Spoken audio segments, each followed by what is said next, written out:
Big TV భక్తి సమాచారం WhatsApp ఛానల్లో జాయిన్ అవ్వండి. అన్ని విశేషాలు ఎప్పటికప్పుడు తెలుసుకోండి.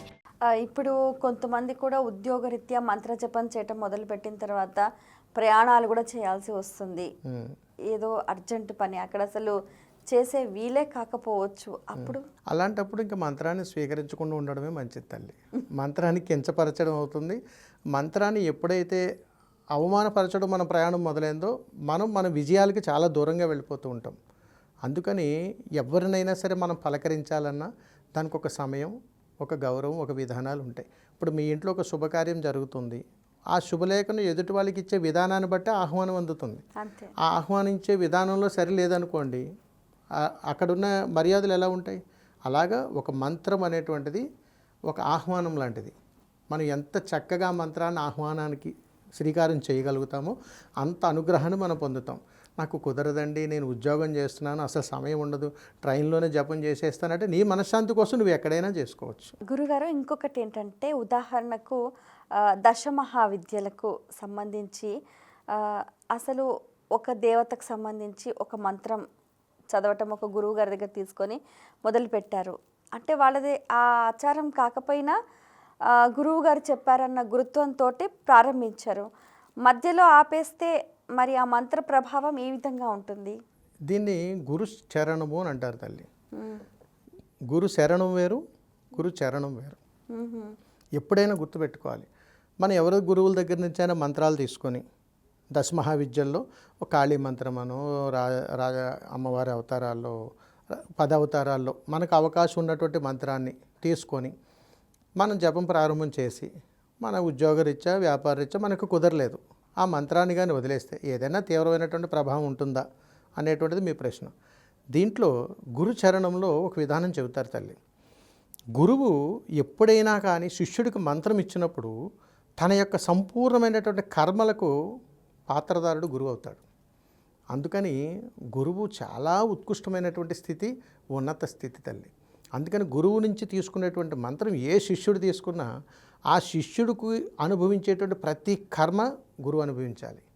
అవన్నీ అనుభవిస్తున్నప్పుడు శిష్యుడు యోగ్యుడవుతూ ఉంటాడు. ఈ మంత్రం గురువుగారి దగ్గర తీసుకుని నేను యోగ్యుని అవుతున్నానంటే మంత్రబలం కాదు, అది గురు సాక్షాత్కారం. అందుకని ఇక్కడ గురు చరణము అని అంటే అర్థం ఏమిటంటే గురువు మన భుజాల మీద చెయ్యి వేస్తాడు తల్లి. అంత త్వరగా గురువులు శిష్యులను తాకరు, కానీ అంతలా తాకేటువంటి ప్రయాణం జరిగింది అని అంటే దీన్ని గురు చరణం అంటారు. ఎప్పుడైనా నీ జీవితకాలంలో గురువుతో కానీ ప్రయాణం చేసినప్పుడు గురువు ఎప్పుడైనా కానీ నిన్ను స్పర్శించాడని అనుకోండి, ఎప్పుడైనా మన మంత్రం ఆఫ్ చేసినా కానీ గురువు దగ్గర నుంచి యథాశక్తి మనకు ప్రసరణగా జరుగుతూనే ఉంటుంది. దీన్ని గురు శరణంగా చెబుతారు. అలా జరిగితేనే గురువు శరణాగతి, లేదా గురువు దగ్గర సేవ చేయాలి. అలా సేవ చేసి తీసుకునేటువంటి మంత్రం మనం జీవితకాలంలో ఎప్పుడు వదిలేసినా గురుబలంతో మనల్ని కాపాడుతూనే ఉంటుంది. అందుకని గురు చరణము, గురు శరణంలో అంత విశిష్టత ఉంటుంది తల్లి. అందుకని మన మంత్రం తీసుకున్నాము అని అంటే గురువు యొక్క సాన్నిహిత్యంలో, గురువు యొక్క సారథ్యంలో మన సంపూర్ణ కర్మలను ఆయన మోయటానికి స్వీకరించగలిగినప్పుడు మనకు ఆ మంత్రం ఇస్తాడు. కాబట్టి గురువు చాలా ఉన్నత స్థితి కలిగినటువంటి వాడు. అందుకని గురు పరమార్థాన్ని తెలుసుకునే మంత్రం యొక్క ప్రయాణం ఉంటుంది తల్లి. గురుగారు, ఇప్పుడు మనం గమనిస్తే కూడా ఈ మంత్రము అనేది కూడా చాలా విశేషంగా చెప్తూ ఉంటారు. మంత్రాలకు చింతకాయలు రాలుతాయా అని కొంతమంది ప్రశ్నలు కూడా వేస్తూ ఉంటారు. దానికి మీరేం చెప్తారు? దీనికి అవగాహన లేక, ఆసక్తి లేక, అతిశయోక్తితో మాట్లాడేటువంటి మాటలుగా కొట్టిపాడేస్తాం. ఎందుకంటే తల్లి, ఈ భారతదేశంలో ఎనలేని చరిత్ర ఉంది మన సనాతన ధర్మానికి. అమ్మనే పిలుస్తాం, వేరే మంత్రం ఏం లేదు. అందుకని ఈ సృష్టిలో విలువ కట్టలేనటువంటి మంత్రాలు, కొలమానం లేనటువంటి మంత్రం ఏదైనా ఉందా అంటే ఉంది. సకల కోటి జీవరాశులు కూడా ప్రతి జీవరాశి పలికేటువంటి మంత్రం ఉంది. ఆ మంత్రం ఏమిటి తల్లి? అమ్మ, నాన్న. ఈ మంత్రాన్ని పలకలేని జీవరాశి ఏదైనా ఉందా? ఆ మంత్రమే రాలేనటువంటి వారు దైవనామాన్ని ఎలా చేస్తారు తల్లి? అంటే ఒక్కొక్కరిది ఒక్కొక్క ధర్మం. మంత్రం యొక్క ధర్మాన్ని మనం తెలుసుకోగలిగినప్పుడు ఆ ధర్మ ప్రయాణం అర్థమవుతుంది. మంత్రంలో అధర్మాన్ని వెతుక్కునేటువంటి వాళ్ళకి ధర్మ ప్రయాణం ఎలా తెలుస్తుంది తల్లి?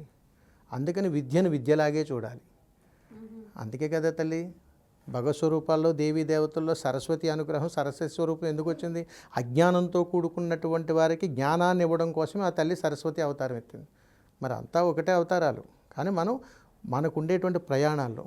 ఇకపోతే చింతకాయలు రాలుతాయా అనేటువంటి ప్రశ్నకు వస్తే, మరి చింతకాయ అనేటటువంటిది కూడా మంత్రమే కదా తల్లి.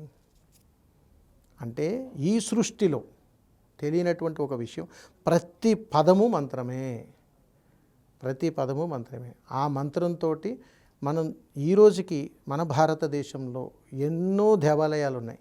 మరి ఏ నామంతో అవన్నీ కూడా అంత విరాజిల్లుతున్నాయి తల్లి? ఆ నామస్మరణ మంత్రము. అమ్మ గొప్పతనం ఎందుకంత గొప్పగా చెప్పాం? అమ్మ పేరులో ఉన్న మంత్రము. నాన్నకి ఎందుకు అంత విశిష్టత? నాన్న అనే పదంలో ఉన్న మంత్రం. తమ్ముడు, అక్క, చెల్లెలు, ఈ భావబంధాలు ఎక్కడి నుంచి వచ్చాయి? ఇవన్నీ కూడా మనం పలికేటువంటి ఆ పదాల్లో ఉన్నటువంటి మంత్రంలో ఉన్నటువంటి శబ్దం అంత గొప్పది తల్లి. అందుకని మంత్రాలు చింతకాయలు రాలుతాయంటే రాలుతాయి, సాధన చేస్తే రాలుతాయి. For more videos like this, subscribe Big TV channel.